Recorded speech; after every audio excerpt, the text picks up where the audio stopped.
जैसा कि आप जानते हैं कि भगवत गीता की आज हम समापन है कड़ियों का। ज्ञानमु ज्ञानमु ज्ञानमु ज्ञानमु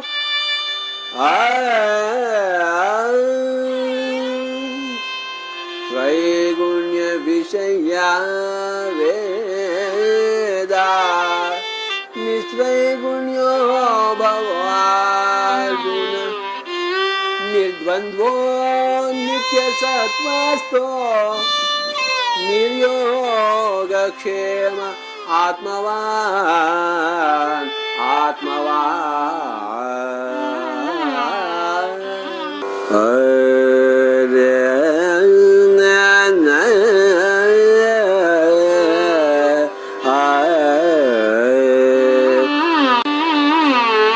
त्रैगुण्य विषया वेदा निस्त्रैगुण्यो भवार्जुन निर्द्वन्द्वो नित्यसत्त्वस्थो निर्योगक्षेम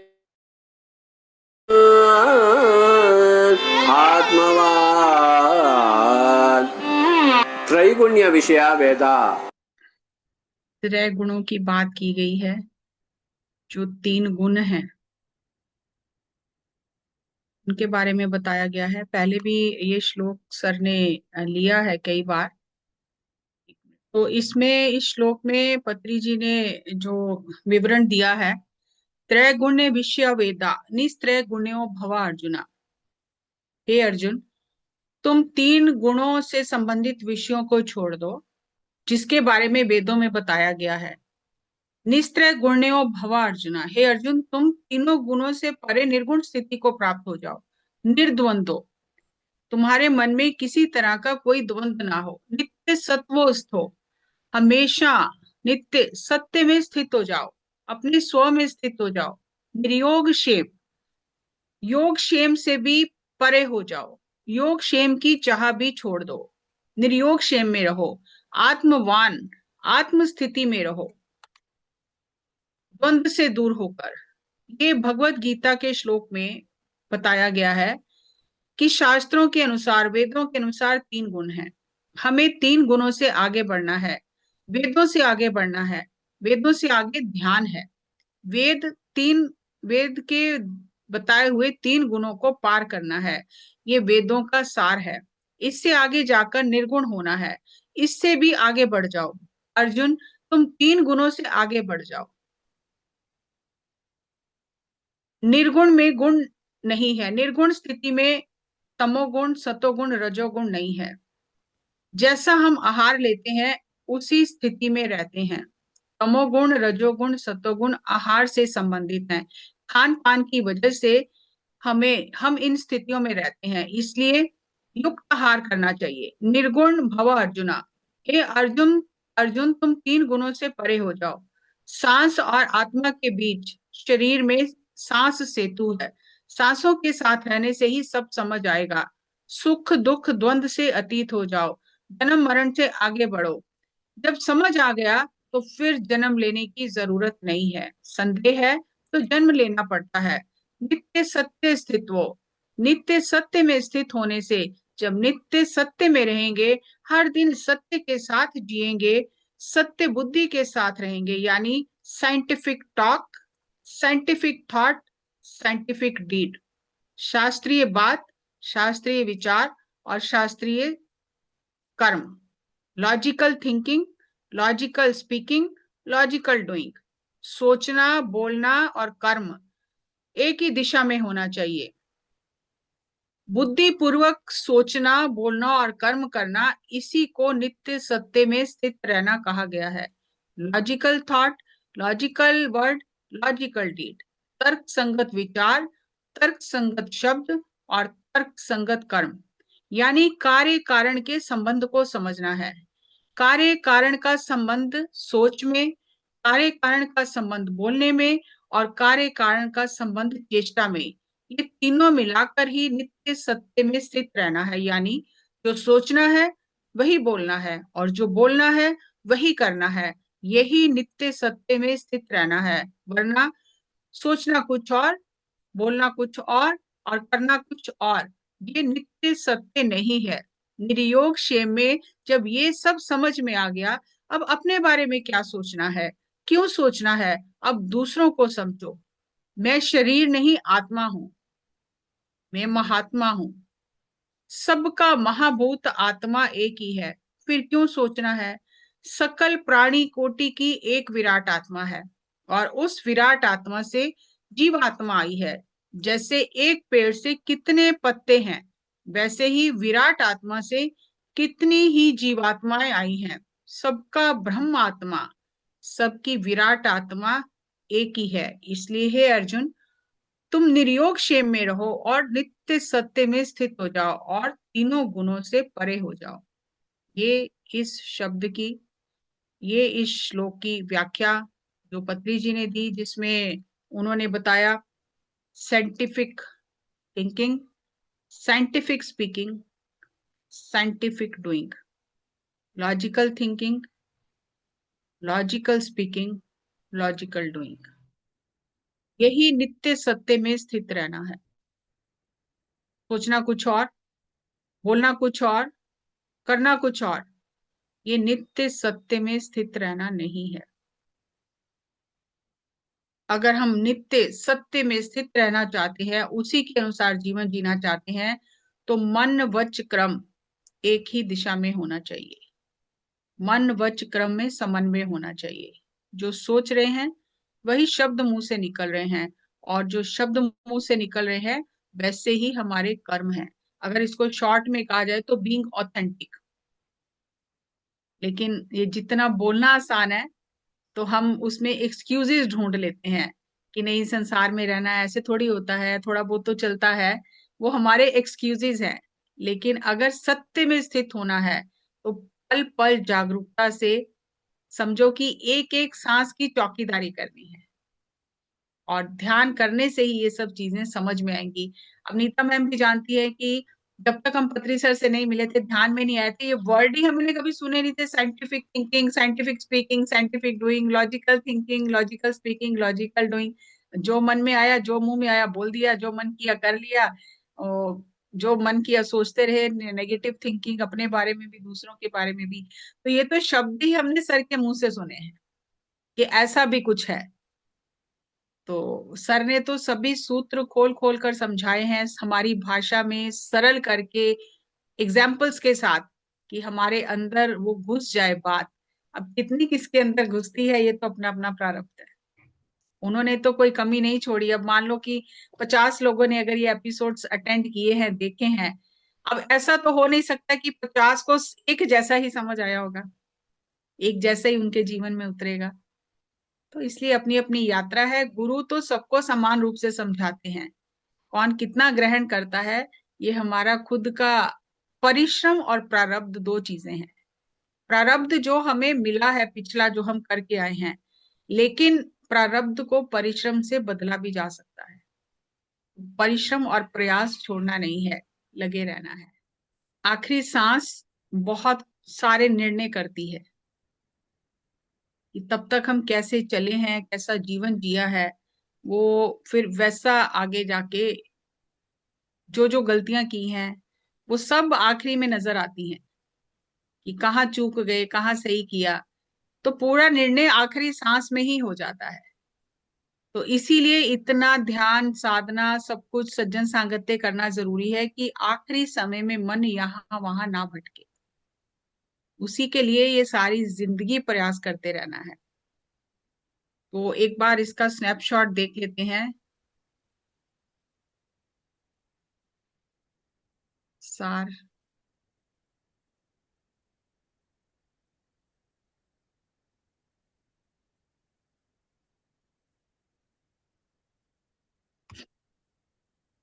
त्रैगुण विश्य वेदा निस्त्रैगुण्यो भव अर्जुन, निर्द्वंदो नित्य सत्वस्थो, निर्योग क्षेमम आत्मवान।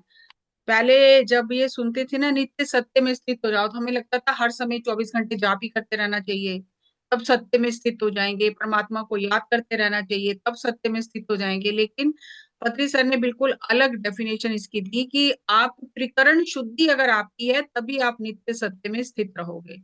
अगर त्रिकरण शुद्धि नहीं है, तो नित्य सत्य में स्थित नहीं हो सकते हम। तो उसके लिए scientific thinking, scientific speaking, scientific doing, logical thinking, logical speaking, logical doing. जितना ये शब्द पढ़ने में आसान है उतना ये समझने में बहुत ज्यादा गहराई है और साधना चाहिए। साइंटिफिक थिंकिंग क्या है कि ना तो हम अपने बारे में नेगेटिव सोचें, बुरा सोचें, ना दूसरों के बारे में सोचें। बहुत ज्यादा बार ऐसा होता है कि हम दूसरों के बारे में कम बुरा सोचते हैं, हमारी जो सेल्फ टॉक है अपने लिए वो बहुत नेगेटिव होती है, और फिर उससे हमारी जिंदगी पर बहुत असर पड़ता है। मैं क्या सोच रहा हूँ, सोचना चाहिए कि नहीं सोचना चाहिए, इतना सोचने की जरूरत है कि नहीं है, इतना सोचना चाहिए। उसके लिए सर ने हमें फॉर्मूला दिया है कि आप सांसों के साथ रहो, आलतू फालतू विचार अपने आप आपके हटते चले जाएंगे। वो फॉर्मूला दिया है हमें। और जब विचार कम होंगे, विचार आलतू फालतू नहीं होंगे, तो आलतू फालतू शब्द फिर मुंह से निकलेंगे ही नहीं, क्योंकि बोलने से पहले वो विचार आता है मन में, तब शब्द आते हैं।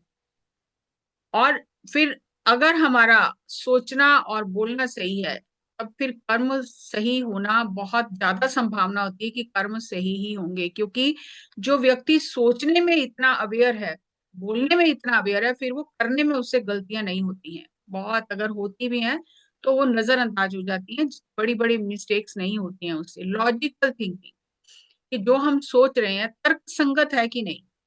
अब मैं कुछ भी सोची जाऊं और मैं नेगेटिव ही नहीं सोच रही हूँ, मिराक्युलस सोच रही हूँ, लेकिन वो तर्क संगत है कि नहीं, वो बहुत जरूरी है।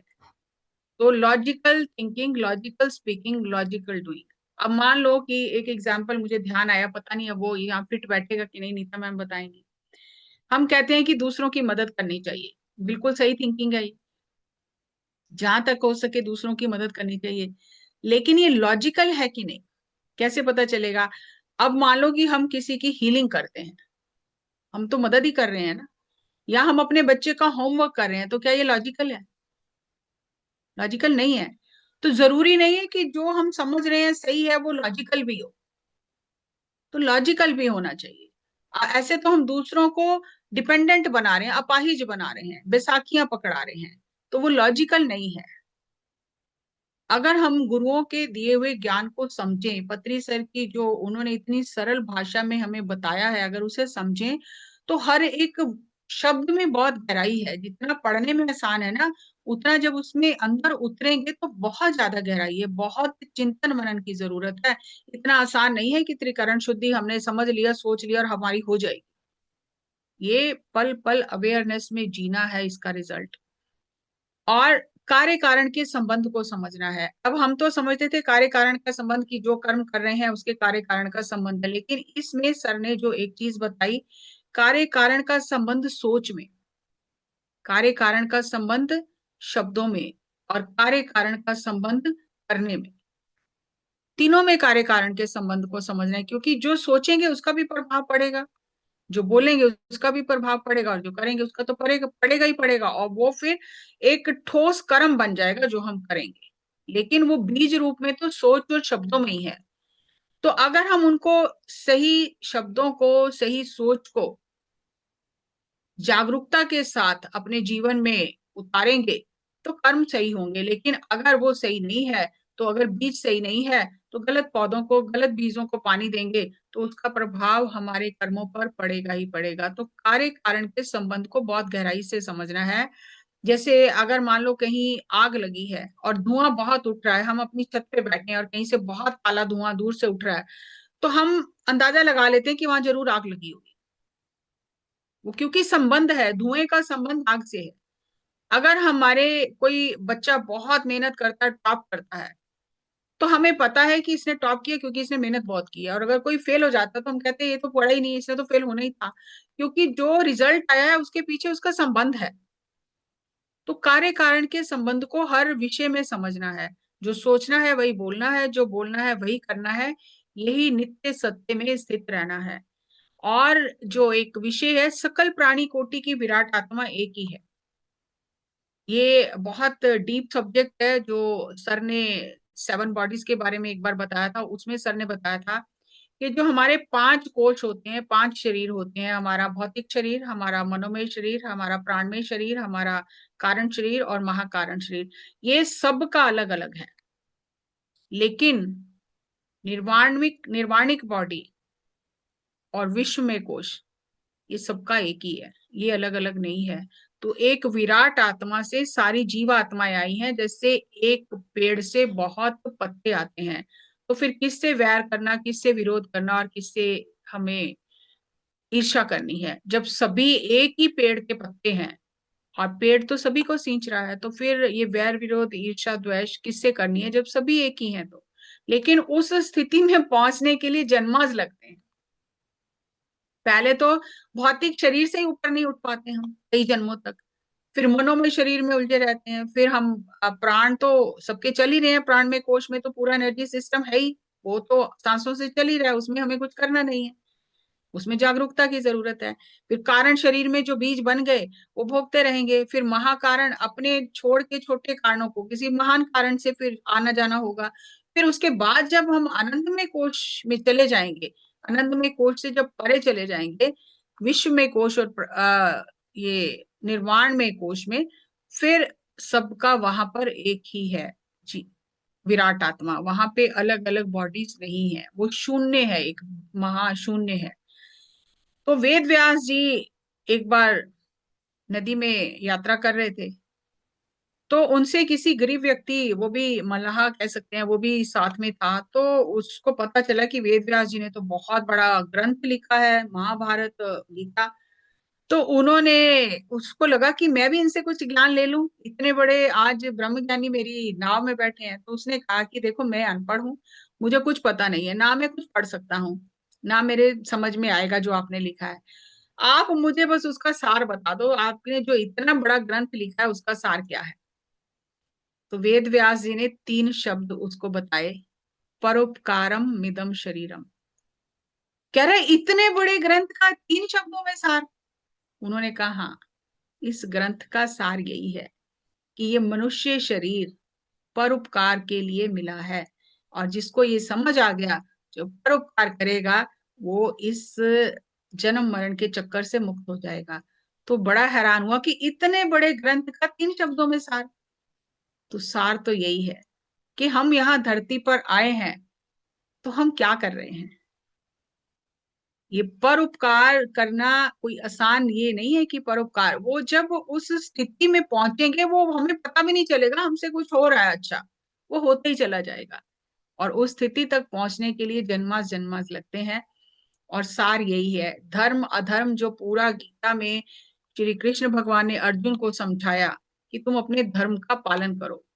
अगर मान लो समाज में किसी कारण से, किसी व्यक्ति की वजह से कुरीतियां फैल रही हैं, भ्रष्टाचार फैल रहा है, अव्यवस्था फैल रही है, तो एक कुशल सर्जन होने के नाते उसका ऑपरेशन कर देना ही ठीक है, उसे मिटा देना ठीक है, ताकि बाकी समाज को बचाया जा सके। ये परोपकार है, ये युद्ध भी एक परोपकार है। तो जैसे जैसे गहरे जाएंगे तब ये चीजें समझ में आ जाएंगी। तो युधिष्ठिर जो थे, वो धर्मराज युधिष्ठिर थे, बहुत सब जानते थे उन्हें कि ये तो धर्म के अनुसार ही करते हैं जो भी करते हैं। तो एक जब भी श्री कृष्ण भगवान राजमहल में आते थे तो विदुर को कहते थे आओ भक्त जी, और युधिष्ठिर को कहते थे आओ राजाधिराज। तो युधिष्ठिर के मन में बड़ा होता था कि मैं भी तो इतने भले काम करता हूँ, धर्म के अनुसार चलता हूँ, सब कुछ करता हूँ, कभी मुझे नहीं कहते कि आओ भक्त जी। और विदुर को तो कहते ही भक्त जी हैं, तो कहाँ कमी कहाँ पर है। तो बहुत उसके मन में ये बात कचोटती थी, जब वो कहते थे आओ राजाधिराज, तो उसको लगता था जैसे मेरे अंदर कुछ मतलब जख्म हो गया है, कि मुझे भक्त क्यों नहीं कहते, मैं भी इतनी भक्ति करता हूँ, इतना परोपकार करता हूँ, इतना अच्छा राज्य चलाता हूँ और धर्म के अनुसार चलाता हूँ, कभी नहीं कहते कि आओ भक्त जी। अब परमात्मा तो जानता है सबके दिल की बात। तो जब उन्हें ये बात बहुत कचोटती रही, तो एक बार वो जंगल में गए और वहां रास्ता भटक गए तो एक बहुत अंधेरे में एक जरा सा ये रोशनी दिखी, और वो रोशनी के पीछे चलते चलते कुटिया में पहुंच गए। और जब कुटिया में पहुंचे तो वहां पर एक युवती थी और वो तड़प रही थी। जब उन्होंने अंदर जाके देखा तो वो युवती अकेली थी घर में और प्रेग्नेंट थी, और उसका बच्चा होने वाला था और वो तड़प रही थी। तो उन्होंने उससे पूछा कि घर में और कोई नहीं है क्या? तो उसने कहा क्योंकि मेरा समय आ गया था तो वो सामान लेने गए हैं कुछ नगर में, और अभी तक पहुंचे नहीं है, रात हो गई है, लेकिन मैं तो मर जाऊंगी, मैं नहीं बच सकती, अब मुझे बहुत तकलीफ हो रही है। अब उस समय युधिष्ठिर ने क्या किया कि उन्होंने कहा तो मुझे ये बताओ कि तेल थोड़ा कहाँ है। तो उसने बताया यहाँ तेल पड़ा है। तो उन्होंने वो तेल गर्म किया और उन्होंने अपनी आंखों पे पट्टी बांधी और कहा, पुत्री, अब तो ये मत समझना कि मैं पुरुष हूँ, मैं राजा, उस राजा का तो पता ही नहीं कि मैं पुरुष हूँ और तेरे शरीर को छू रहा हूँ। तू मेरी पुत्री है और इस समय मेरा फर्ज बनता है, धर्म है तेरी मदद करना।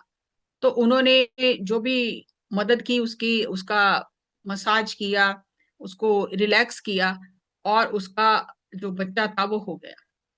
अब वो गंदगी वाला काम था, उन्होंने सब साफ किया, साफ करके सब स्वच्छ करके रख दिया, सारे उनके कपड़े भी गंदे हो गए। और इतने में उसके परिवार के लोग आ गए। तो किसी को ये नहीं पता चला कि ये धर्मराज युधिष्ठिर है। तो वो उन्होंने बहुत आभार व्यक्त किया कि आपने हमारी बच्ची की जान बचा ली है, हमें तो ये क्या हो जाता, हमें आने में देर हो गई। तो ऐसा करके युधिष्ठिर चले जाते हैं और वो अपना जाके अपने वस्त्र बदल कर और वो राजमहल में जाते हैं, और ऊपर से कृष्ण भगवान आ जाते हैं।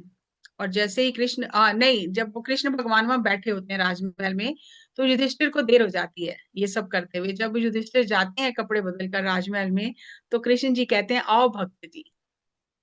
युधिष्ठिर को बड़ा धक्का लगता है, भाई अभी तक तो मैं तरस रहा था कि एक बार तो बोले भक्त जी, और आज ऐसा क्या हो गया कि कह रहे हैं भक्त जी आओ।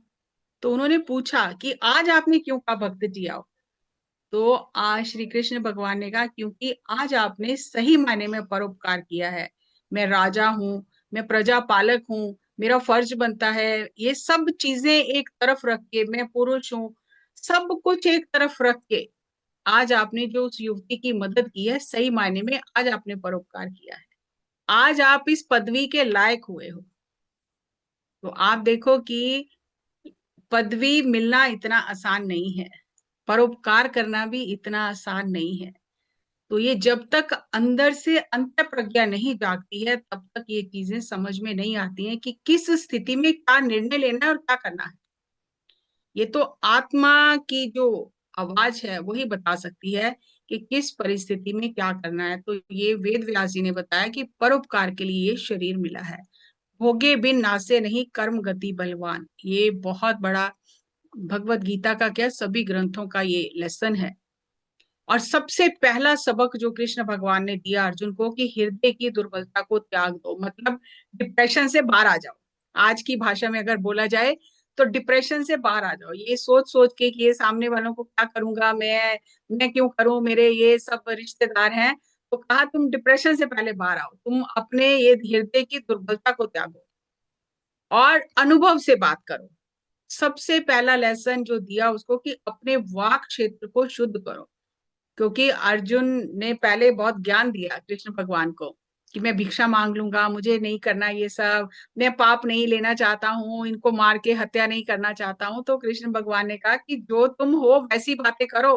तुम अगर ब्रह्म ज्ञानी हो तो ब्रह्म ज्ञानी वाली बात करो, पता तुम्हें कुछ है नहीं और तुम मेरे जैसे योगी से बात कर रहे हो। तो एक योगी से रोगी की भांति बात मत करो, अभी तो तुम डिप्रेशन में हो, अभी तो तुम्हें समझ ही नहीं आ रहा, क्लैरिटी नहीं है, और तुम ज्ञान की बड़ी बड़ी बातें बता रहे हो। तो पहले अपना वाक क्षेत्र ठीक करो और अनुभव से बात करो। सुनी सुनाई बातें मुझे मत बताओ, जो हम सब करते हैं, मैं भी वही कर रही हूँ। तो अपने वाक क्षेत्र को शुद्ध करो। और आत्मा अमर है, अविनाशी है, और शरीर नश्वर है। और जो भी शरीर के संबंध हैं वो सब मिथ्या है। मिथ्या मतलब है लेकिन रहने वाले नहीं है, अस्थाई हैं। और हम इन्हीं में उलझ कर सारी जिंदगी व्यर्थ कर देते हैं। जब जो करना है वो करना है, लेकिन मोह के कारण ये जो भ्रम हो जाता है, अज्ञान हो जाता है, साधना करके योगी बन के उससे बाहर आना है। करना सब कुछ है, लेकिन अंदर से मार्गदर्शन लेकर आत्मा से योगी बनकर, क्योंकि तुम ना करता हो ना भुगता हो, दोनों तुम नहीं हो। आत्म स्वरूप को पहचान कर योगी बनो और अपने स्वधर्म का पालन करो। इसमें कृष्ण भगवान से जब मरने की स्थिति में जब थे युद्ध के मैदान में, तो सबने आखिरी समय में कृष्ण भगवान से बात की। तो कर्ण ने कहा मेरी तो कोई गलती नहीं थी, मैं तो सूत पुत्र था और सारी जिंदगी वही मुझे कहते रहे और बाद में पता चला मैं तो सूर्य पुत्र हूँ। तो मेरी क्या गलती है इसमें, जो मैंने दुर्योधन का साथ दिया ये सब मैंने किया, मेरी कोई गलती नहीं है। तो कृष्ण भगवान उसको कहते हैं कि तुमने परिस्थितियों का सही उपयोग नहीं किया। परिस्थितियां तो मेरी भी ठीक नहीं थी, जेल में जन्म हुआ, उसी समय मुझे अपनी माँ से अलग कर दिया गया, और हर दिन काल मंडराता रहा, कभी कोई राक्षस आ रहा है कभी कोई राक्षस आ रहा है। लेकिन तुम्हें अपनी परिस्थितियों का उपयोग करना चाहिए था, तुम्हें दुखियों की आवाज बनना चाहिए था, समाज में कुछ परोपकार करना चाहिए था। तुम तो अपने दुख में इतना डूब गए कि तुमने सब उलट पलट कर दिया। तो ये परिस्थितियों को दोष मत दो, परिस्थितियां किसी के लिए भी सही नहीं होती हैं, लेकिन उन्हें परिस्थितियों का उपयोग कैसे करना है वो देखो, वो तुमने सही नहीं किया। तो अर्जुन ने कहा कि मैं भी इतना सब कुछ करता हूँ, और ये दानवीर जब भी देखो कर्ण की प्रशंसा करते रहती कि वो दानवीर है दानवीर है, मैं भी तो हम भी तो इतना करते हैं, लेकिन जब भी दानवीर की बात आती है तो कर्ण की प्रशंसा करते हैं। तो कृष्ण भगवान ने सबके मन के भ्रम को दूर किया। तो उन्होंने अपनी दृष्टि की और एक पूरा पहाड़ सोने का हो गया, और उन्होंने अर्जुन को कहा कि अर्जुन तुम ये सोना सब इस नगर में बांट दो। तो अर्जुन ने कहा ठीक है। अब अर्जुन ने अपना लिया सामान, औजार हथियार लिए, और नगर में संदेशा भेज दिया आ जाओ सोना ले जाओ। अब सब अपना लेके आ गए सामान, और अर्जुन वो पहाड़ खोद खोद के सबको दे रहा, और शाम तक तो अर्जुन बिल्कुल इतना थक गया कि उससे कुछ हुआ ही नहीं, और थक के बैठ गया। उसने कहा ये एक दिन में तो नहीं हो सकता। तो कृष्ण भगवान ने कहा कोई बात नहीं। फिर उन्होंने अगले दिन कर्ण को बुलाया, और उन्होंने कर्ण को कहा कि कर्ण आज के आज ये पूरा पहाड़ सोने का तुम इस नगर में बांट दो। कर्ण ने कहा ठीक है। तो करण ने नगर में संदेशा भेजा, जाके कहा कि पूरा पहाड़ सोने का आपका है, जितना जितना जो ले जा सकता है ले जाओ। तो शाम तक सब उखाड़ के ले गए, वो पहाड़ बचे ही नहीं। तो अर्जुन को बड़ी हैरानी हुई कि ये आइडिया मुझे क्यों नहीं आया। तो कृष्ण भगवान ने कहा क्योंकि तुम कर्ता भाव में थे कि मैं दे रहा हूं, मैं इनको दे रहा हूं। लेकिन कर्ण उस जब है ही इनका तो मैं देने वाला कौन हूं, ले जाए अपना जितना जिसके भाग्य में ले जाएगा, जब है ही इनका और बांटना ही है तो मैं देने वाला कौन हूं। तो इसीलिए उसका नाम दानवीर कर्ण है, क्योंकि वो देकर कर्ता भाव नहीं है उसमें।